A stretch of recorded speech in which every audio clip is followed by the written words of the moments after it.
kill the brain, and you kill the ghoul. Welcome, boils and ghouls, to the Cold Dead Heart Horror Break, where we recap and review all that we've watched, listened to, read, and collected over the past week. Joining me today, we have Ken of the Dead and C from Wither. Hey, guys. Hello. All right, let's get started. So, Ken, what did you get into this week? I finally watched Totally Killer. Oh. It's one that I've kind of been putting off. I actually, to be honest, I didn't really have any intention of watching it. I'm not big on teen movies, unless it's 80s or early 90s teen movies. It's just a relatable thing, right? Mm-hmm. But it was kind of late and I didn't feel like anything heavy. It was kind of a stressful day. I'm like, we'll put this on. Man, was that movie a lot of fun.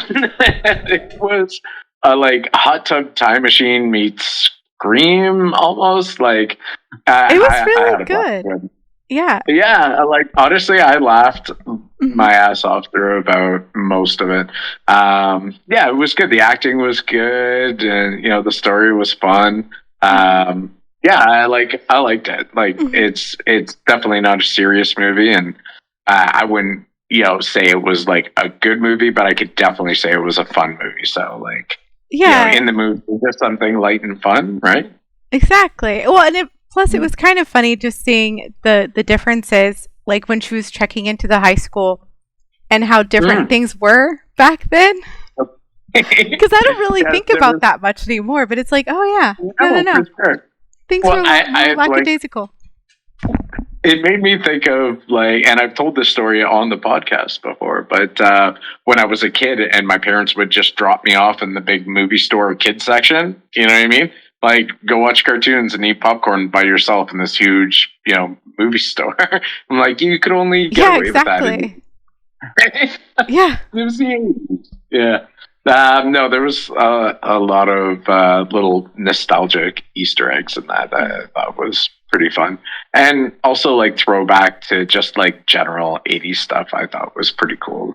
So anyways, that was fun. On a more slightly, not much more, but slightly more serious note, I rewatched Tourist Trap from 1979, which I haven't watched in maybe 20 years. And when I saw it was on Tubi, right? Because that's where I watch most of my horror now.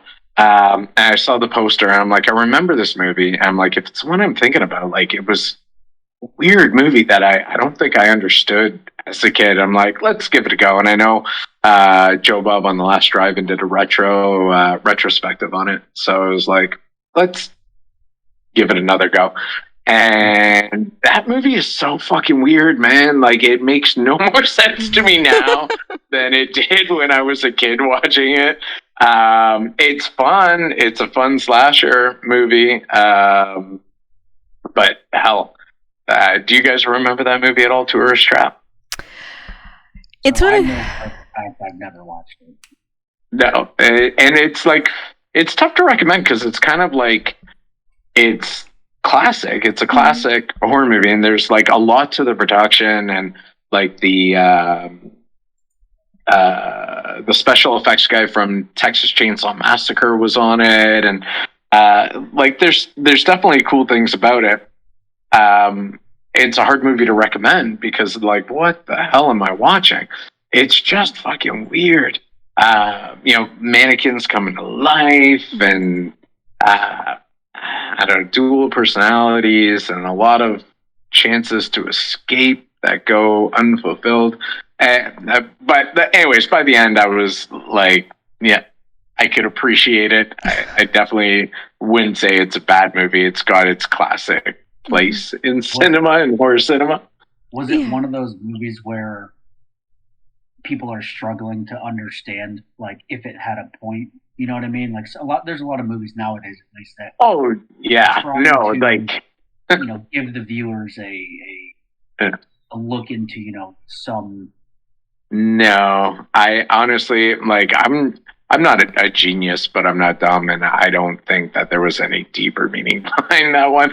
I could be wrong. I'm sure people will comment if I'm wrong, but and again, it's not bad. It's a fun late 70s slasher flick.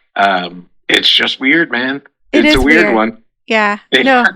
I vaguely, so it's one of those where I had to like look up pictures of it and I was like, oh, okay, yeah, that is the one I'm thinking of, because I remember watching it as like a teenager, maybe on late night TV, or did I like rent it? Yeah. I think that's totally how I saw it, was late night TV. And so it's like, oh yeah, that was a weird flippin' movie. But it wasn't bad. It was just kind of like, oh, okay. I watched it. It's definitely not bad. It's like, yeah, I would argue with someone who said it's a bad movie. Right? Yeah. I just don't know what my facts would be to say it's a good movie. Do you know what I mean? Yes. Yeah. So yeah, as far as movies, I didn't get into any gaming this last week or so. But on the collectible front, I finally got notification on my NECA Creature from the Black Lagoon Black and White shipment, so I should have that in a couple of weeks. I know a lot of people out there have probably had that figure for like a month, but it takes a while for that stuff to pop up in Canada. We usually get it like 2 to 3 weeks after you guys get it in the US. So yeah, I should have that soon, and that nails off all the classic Universal Monsters Black and White editions that I'm going to be collecting from NECA, which I love. I love those figures. It's like the actors come to life. What's that? Well, what do you do then, right? Because, part of the journey is the continuous collection. Well, I've got a finite amount of space where I display them, and it's not full, but it's filling up. And I'm not super worried because they've got the 1922 black and white Nosferatu coming out, which I'm super pumped about. So I've got a spot for him, and then they're going to be doing all of the Hammer Hammer Films monsters. So I'm doing all the NECA classic in black and white, and then I'll do the NECA Hammer ones, obviously in color. And then I've got all my 80s slasher icons pretty much nailed. I don't think I'm missing anyone from the 80s. That was big to me. They just released the pumpkin, or not Pumpkinhead. I'm praying for a NECA Pumpkinhead. Puppet Master, Jester, and Six Shooter. So, yeah. And I don't know if we're ever going to get a Leech Woman, but anyways, I got spots for them all mapped out. So we still got a few more years of NECA horror to look forward to. Nice. But yeah, that about wraps up my horror for the week. What about you, C? Like you, I struggled to find much time to do anything this week. I did take a little me time, and I was like, well, I'm going to get on Hulu and throw on a zombie movie that I've never heard of. It's right up front. The cover, the poster, I guess, it was pretty good initially. It's called Zombie Tidal Wave. So, that sounds bad. Yeah, I think I'm going to rewatch it to try and see if I can get some, thorough enjoyment out of it. But so it was bad. It was bad. It wasn't, like there's some movies that you see where there be like the production quality is really low, story could be just atrocious, but it's saved by the dialogue, by the actors or something, or it's just so over the top that it finds a way to entertain you. But this movie, so without going into too much detail, right? So it starts on a fishing boat. They're out in some sea fishing, and just the dialogue, like it almost looked like each shot was like, okay, 3, 2, 1, go, and then say your lines, and then the person who was responding, it would be like, okay, 3, 2, 1, go. It didn't look or feel very consistent, so it almost got patched together. But yeah, I mean, do you think that could have to do with actually filming on a boat? Because you wouldn't have the space, especially in a high budget thing. You would have another boat or a platform or whatever filming, right? Going back and forth, it would be a little bit more stitched together. But like if they were a small production, it's the cameraman, going from angle to angle and having to cut the shots. I do suppose it's possible, but the production quality looked okay, right? It looked like a very well done TV show. Okay. So it was. I looked it up right before we started this just to make sure, because it stars the guy from Sharknado. Okay. 1, Sharknado 3, and Sharknado 4. And of course, it was written by this guy who starred in all of these movies and the guy who wrote Sharknado. So it was right on with the Sharknado atmosphere. I just think, maybe it turned me off because, they were messing with a beloved genre of mine. But I mean, no, at the end of the day, man, so they're out fishing. They hook a zombie, which is whatever, it's in the water, but they glow blue and they have blue blood. The zombies. The zombies. And for no reason whatsoever. They don't say like they're radioactive or something? So about halfway through the movie, I started just kind of getting up. But I know the feeling. Yeah. It's like, But there was, they had a blue hue in the ocean. Like there was definitely it kind of gave me like a chemical spill style feel to it. But no, so 10 minutes into the movie, they're like full blast on the throttle, trying to drive this boat back into the shore, and all the water gets sucked away from the shoreline, right? Because that's what tsunamis do. Mm-hmm. Mm-hmm. And so the wave comes up, and there's just thousands of CGI people swimming that are supposed to be zombies. Thousands of them. It was I don't know, man. I watched. I did finish it, but like I said, I was kind of getting up a little bit here and there in the middle part. Yeah, I hate that when a movie can't hold my attention, right? Yeah, I think really what did it was the quality of the film itself looked good. Like everything was clear, the sound was great.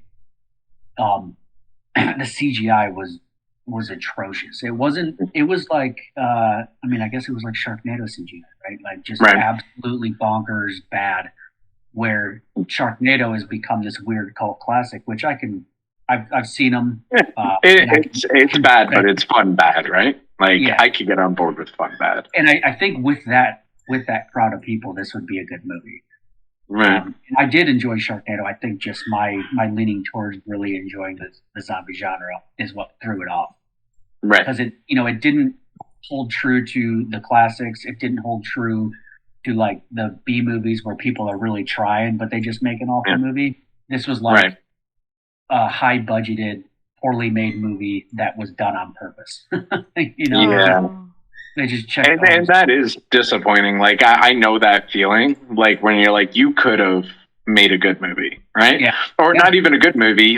Even with a low budget, some of the I think the best movies out there are low budget, but they have people with a good story and a lot of passion behind it. We talk about that a lot, right?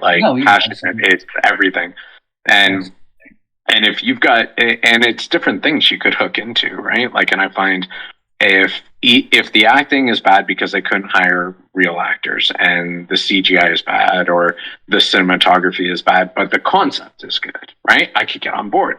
It's okay, I get it. You had a good concept and a lot of passionate people behind it. You just couldn't afford a lot of the bells and whistles. I get that, and I can appreciate it.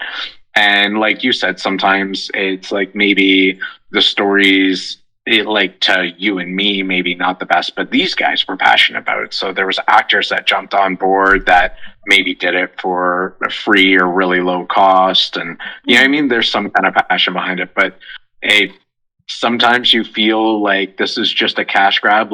No one was passionate about it, but they thought, hey, this is trendy. This kind of thing is trendy. Let's just throw some garbage together and, the saps will eat it up. And when I feel that way, I get pretty negative towards any kind of project. If you just did it because you thought that you could, make more money than you're investing in it from a certain crowd of people. Like, that's not the way to make art. You know what I mean? That's not the way. Yeah. You're putting something into the world that's going to exist, right? Like, if you're not passionate about it, don't fucking do it, right? Like, go do something else. Go and invest in stocks or something. Well, it's kind of like that movie. No one will. Oh, sorry. See, go ahead. No, I was just saying, like, that's part of my problem with it is now they have my recorded view on Hulu, which is going to net whatever I get for it. But that was that one. What were you contributed to the problem. Yeah, exactly. What were you going to say, G? I was going to say, like, a good example of a passion project would be the Alien movie, No One Will Save You. Oh, yeah. And I was listening to the directors and producers talking about it, and they had to be very strategic about when they would show the alien because of the budget. And so they picked, like, very key moments to reveal anything because they wanted to make it look good. And then they were just talking about the whole idea behind it, and you could tell that they were really into it, and I love that. Yeah, me too.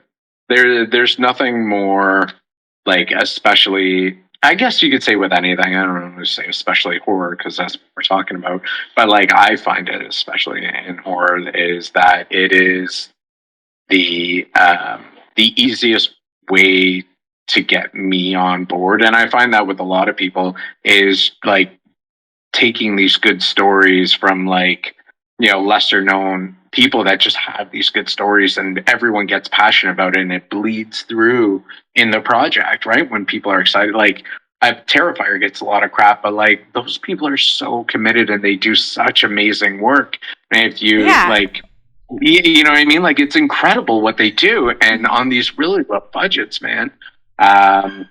Well, and do we think spoilers are okay for a second with Terrifier? Or what if I just give, like, a spoiler warning? Like, okay, like, if you haven't seen Terrifier, like, fast forward 2 minutes. But or just follow Judy and watch them. And, like, what are you doing with your life? Go watch Terrifier. Yeah, go watch them. But I loved how in the first one, you're following the main character and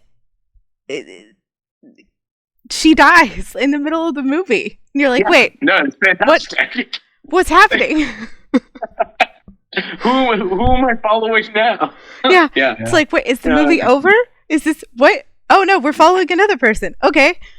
So I don't know. It breaks convention, right? And it does it just in your face. Like, now what? What are you gonna do? Right? You're already committed. It breaks convention in a lot of ways, and also built on. I don't know how this turned into a Terrifier conversation. It's probably my fault, but it builds on.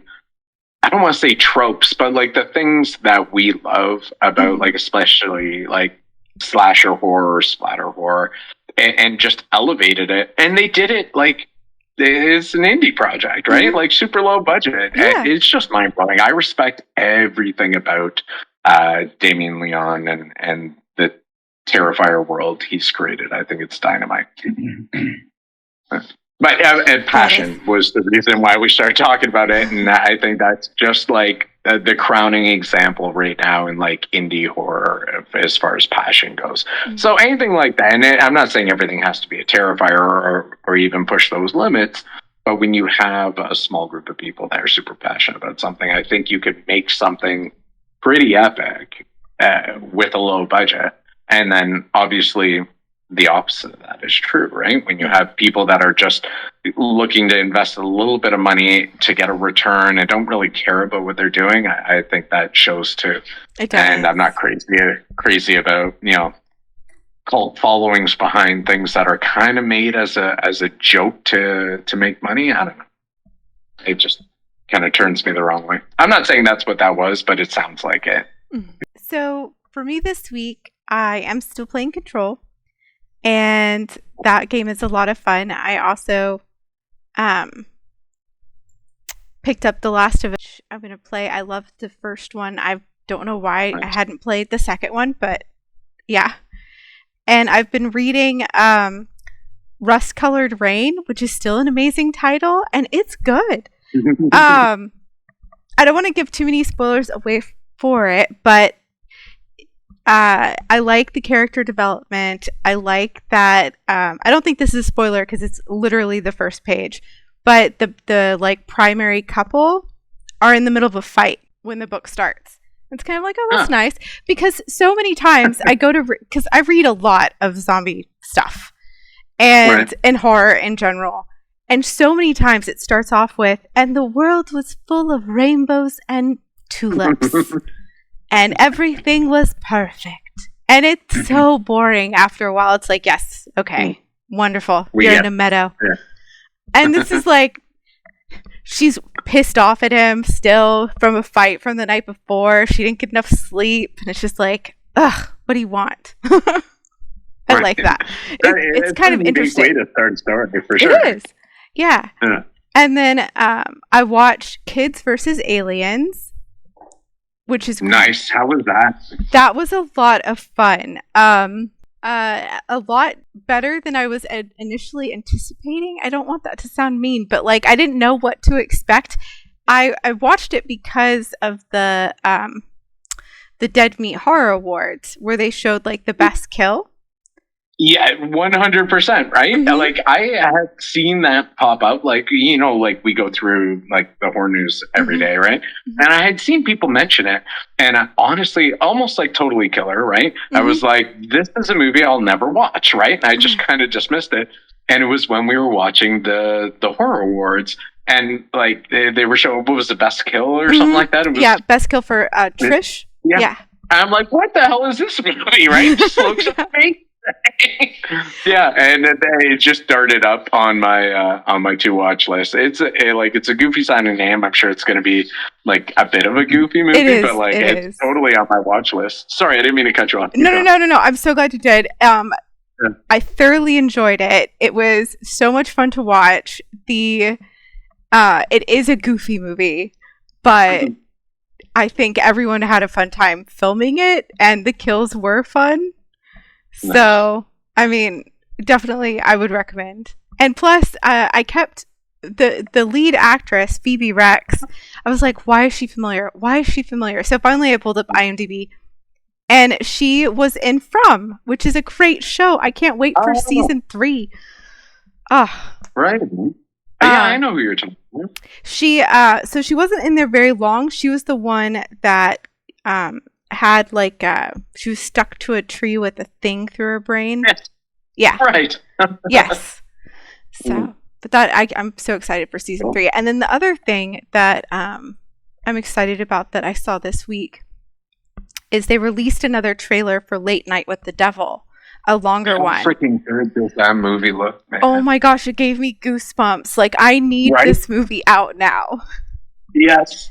And it's funny because I joke about it all the time that, like, I don't get, not joke, but, like, it's just a thing. Like, I don't actually get scared. A lot of us don't, right? Mm-hmm. Like, we watch horror movies for the special effects and practical effects and cool concept stories and stuff, or just actors that we like. And, but, like, super rare that anything kind of jars me. Even the trailer for this creeps me out. Like, I don't know if it's that 70s, like, vibe that they've done. I don't know what it is, but I feel like this one's going to give me the creeps, and I'm super looking forward to it. It looks so damn good.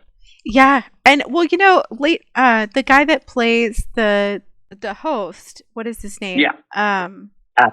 David. Yes. Okay. So he's phenomenal, and he was in Boogeyman, which came out last year. He creeped me out so much. And he has this way of just like being really, really creepy, but in the nicest way. Yeah, no, I get it, because he does have like, he's got like a villain vibe. Like, if he was just a dude that you met, it would be like, part of your brain would be like, you're a villain, right? Mm-hmm. Like, you either have like prostitutes tied up in your basement or something. There's something off about you. And he does in interviews seem like a super nice guy, so I'm not. But he's got this villain vibe to him that I feel kind of like leads through. You're right, and I don't think he's actually the villain in this, but he just adds to the texture of what they're going for. I think. Yeah, exactly. I'm really looking forward to it. In Boogeyman, he wasn't a villain either, but he definitely conveyed the creepiness and the awfulness of this thing that's like hunting and killing families. And he was also the polka dot guy in Suicide. Oh, So yeah. I had never seen that, but I saw the trailers and stuff for it, and like, yeah, you're right. That's totally. And I had heard, like, you guys know I'm a big Todd McFarlane fan. I had saw some thing a while back. I got to look back into it. He's working on some project with Todd and Image Comics. Is he? That I'm sure is going to be creepy and cool. Yeah, there was like this little press thing with the two of them. I got to look into that. But either way, yeah, no, I like him, and I think he's going to be fantastic in this. Well, I love how you're getting more of a sense of the show. Like from the original trailer, it seemed like it was almost like he was an unwitting host to this, and it was kind of like, oh, whoopsies, we've got the devil on our show now. And from this trailer, it's like he is much more involved in demanding that this be brought forth in front of the camera. So it's kind of like that like 70s talk show, like extreme, we got to be top, we got to be number one, and it's that push. Yeah, everything about it, I really do like the vibe of it. Too. And there's also this weird like nostalgic vibe to it, and I don't know if that's just from being a kid and watching like reruns of like old shows or something. I can't put my finger on it. Like 70s, slightly before my time. But there's this weird, creepy, nostalgic feel to all the scenes that I've seen so far. And the concept of it, too, I think is just wild and kind of scary. So yeah, I'm pretty pumped for it. Yeah. I can't wait. And so when does this movie come out? It's this month. I think it's either the 22nd or the 23rd of March. Okay. So. Yeah. Yeah, I know you had mentioned it in the Discord, I think, but I agree. I think this is definitely one I'm gonna make the push to go see in the theater. Usually, I save theater watches for like more monster movies or slasher movies. I don't know, like the more psychological ones I prefer to watch at home rather than on the big screen. But I've got a lot of anticipation. You scared? What's that, see? I said so other people can't see you scared. Oh. It's generally not a concern of mine, but I kind of get what you're saying, Ken, because when I go to see a monster movie or something on the big screen, it's usually because I want the epicness of it, and I don't really feel like other people are going to take away from observing it. But if it's quieter, if it's more psychological, if I want to get sort of invested in what's happening, I want to watch it at home.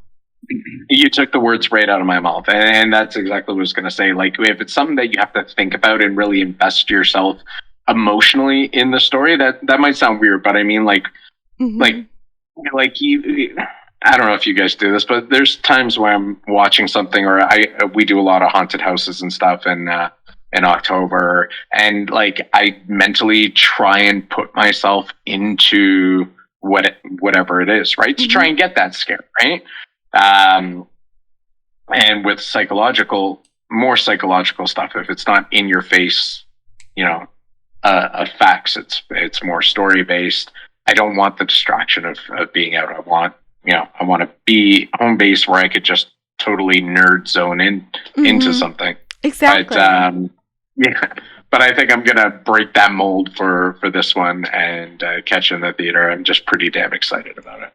I think I saw that it was going to be on an instant like video on demand as soon as it debuts in theaters, and yeah, they're doing that a lot now, right? Like the theater release day, you could also spend $25 or something and rent it. I think I'm going to do that because I really want to see it, and I just don't know if we're going to make it to a theater. But that's fair. If I can't make it to the theater, I'll be renting it for sure. Yeah.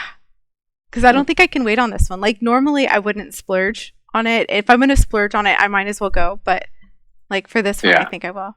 Anything else trailer-wise pop up that you guys are excited about this week? I don't know if we want to talk about it or not. I don't know if I'm emotionally ready to talk about it, but more images from the rebooted Crow came out. Yeah.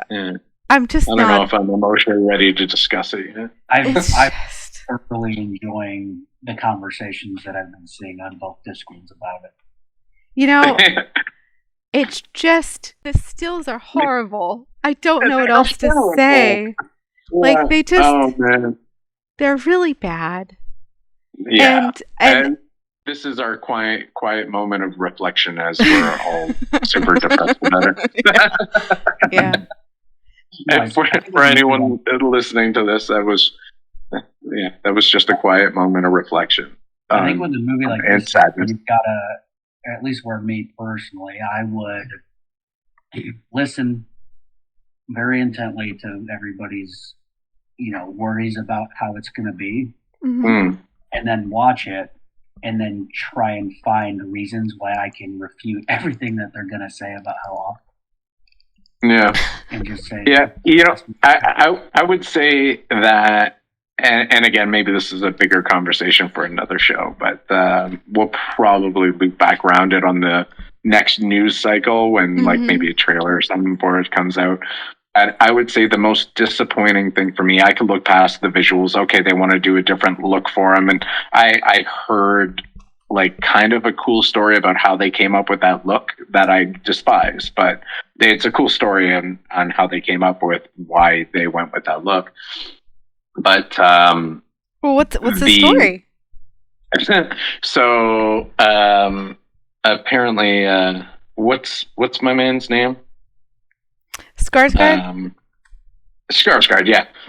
Apparently, in just discussions and prep for production, they were going like just talking about like him when he was a teenager and his like rave days and kind of going out partying all night and being a little bit trashed the next day. The sun's coming up and just coming out of the parties and stuff, and a lot of the imagery and clothes and style, and that was kind of the mood they were going for. So they wrapped that into, I guess, his version of the character, which I could kind of see because he's going kind of deep into his own roots.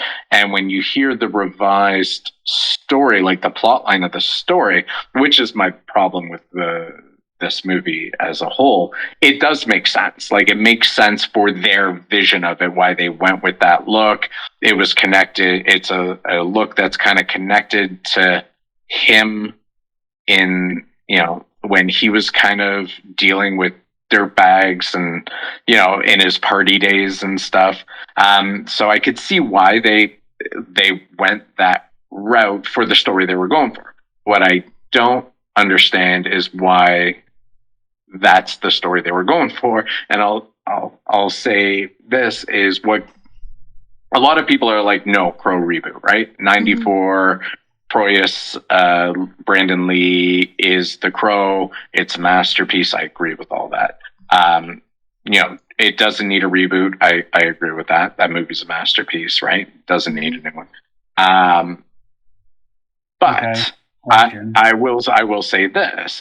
I love The Crow, like as a story, right? Like the James Crow graphic novel is probably one of the most important books to me, and as a character, I love that character. And while I do think that the '94 film is a masterpiece, and I think Brandon Lee is legendary in that role, the Crow is still a character outside of that. It's existed since the 80s. It's a concept by James O'Barr, the creator of the Crow.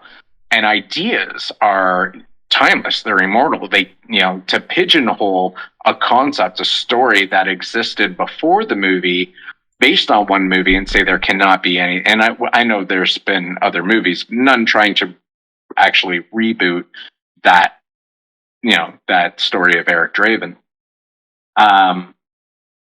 to say that it stops here, well, that's unfair, right? Stories are timeless, Right. Yeah.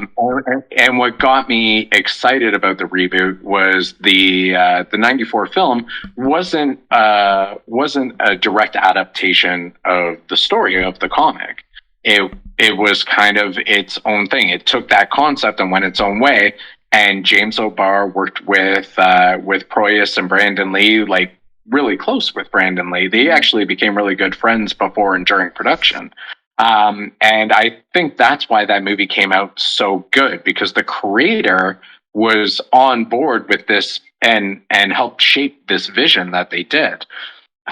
With this new one, they said that they said, we don't want to remake the Brandon Lee film. We want to make a more accurate adaptation of the graphic, which I'm on board with. A lot of people were like, no, I'm like, yes, right? Like, because that's something that we've never seen in live action.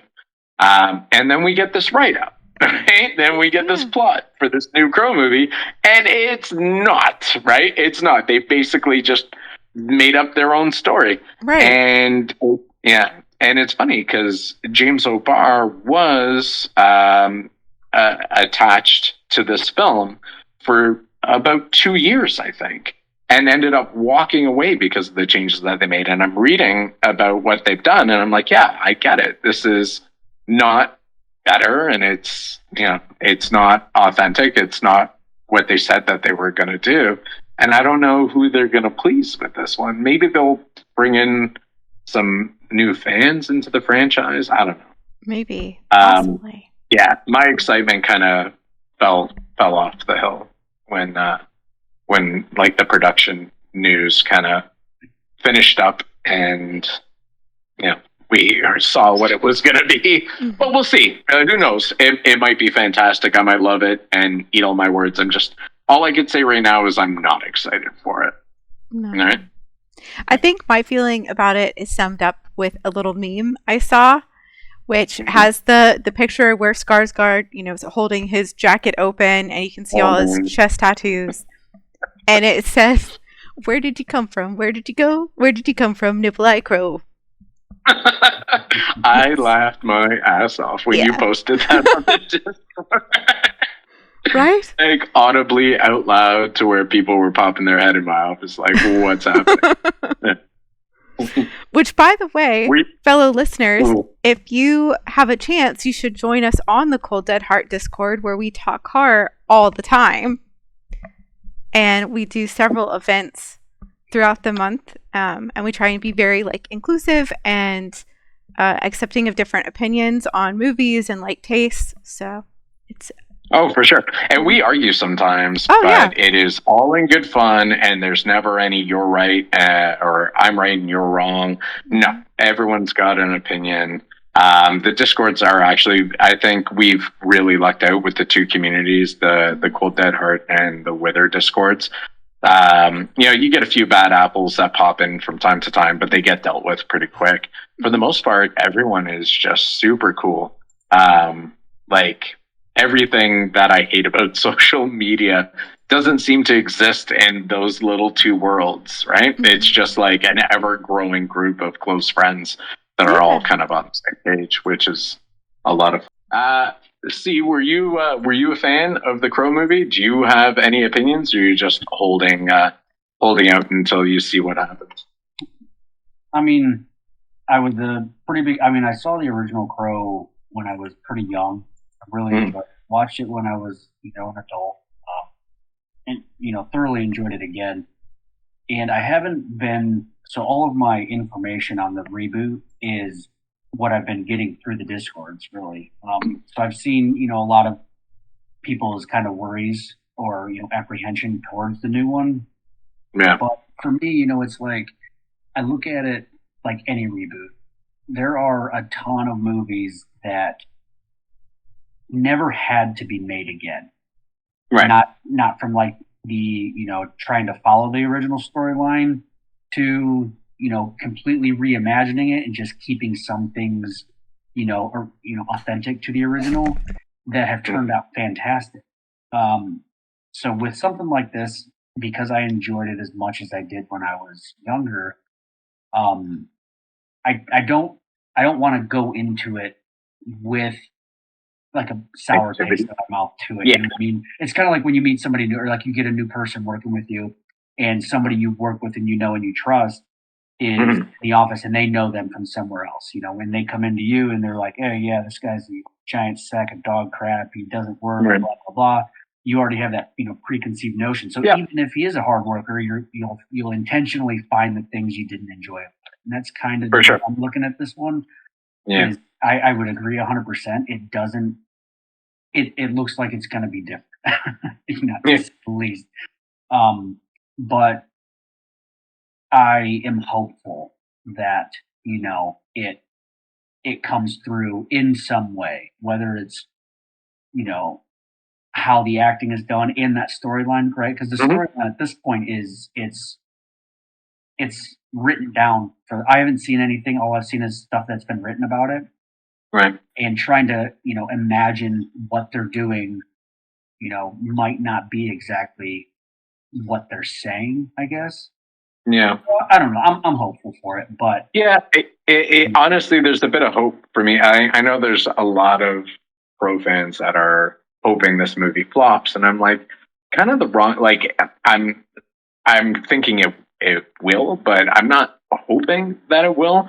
Only because it's bad for the character, right? Like, it's like if you, I think there's more actual Brandon Lee Crow fans than there are Crow fans, if that makes any sense. And I think to those people, that's where it starts and finishes with that '94 film, and I could get that. But personally, like I'm a huge fan of the graphic first and the '94 film second, but the character more than anything. And I think that's a story that doesn't deserve to be done, to be finished. I just want to see it done good. I want to see it done with passion. I want to see people who care about it, like even half as much as the fans do, be in charge of it, right? That's a stretch for a lot of productions, It's no, definitely. But it's like, then why do it, right? Like, do something else if you don't care, if you're not passionate about it. I'm not saying they're not. I'm just saying in general, right? Yeah. This is a lot of Crow talk. That's my bad. This is our impromptu Crow episode, so we've morphed into a part 2 where we just bitch about the new Crow. Yeah, I mean, but it's like outside of everything else, it's it's in my top 3 characters. Like, if we're talking just characters in general, the Crow's been a huge part of my life ever since I was a young teenager. So anything to do with that character, I paid close attention to, and I was excited at first when I heard James O'Barr was attached and that they were going to do this proper adaptation of his graphic novel. And then this kind of soured me a little bit, but I'm still hopeful, right? Because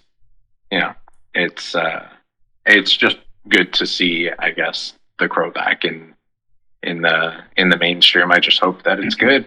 I do too. And I mean, at the very least, it's gonna bring in a new generation of people to the original. Right? And even if the old school people don't like it, and here's the best thing I could say: if it brings young people in, and then those people go back and read the original, graphic, and get that little spark that I did and a lot of big Crow fans did when they first read the James O'Barr book, and then it's worth it. Even if I hate it, I think it's worth it if it gets a new audience into it and they go back and read that original book, and then become fans. I would say it's worth it for that. And if we hate that movie, we'll always still have the '94 Proyas Lee film, right? Like, no one's taking that away from us. So there's nothing to be mad at. Like, I always say that, and then I got, I turned on my head when it came to The Crow, because I'm like, no, you can't do that with The Crow. But it is true, what I've always said, is that remakes don't take away from the original. We still have that. So you can't be mad about, someone doing something new, because it doesn't take the things that we love away. Right. Yeah. And Which is a good way to look at it. yeah. And those are my current thoughts about The Crow. Nice, thank you. When is it coming Anyone out got again? anything else? June. June. Okay, so it's not that far. Yeah. No. And Mm. you know what's like such a wild twist of fate is it comes out the same weekend that I have our second biggest horror con of the area, and James O'Barr is going to be there. That's pretty cool. Yeah, it's literally the exact weekend. So I'll be seeing James again and chatting a bit with him on the same weekend that The Crow comes out.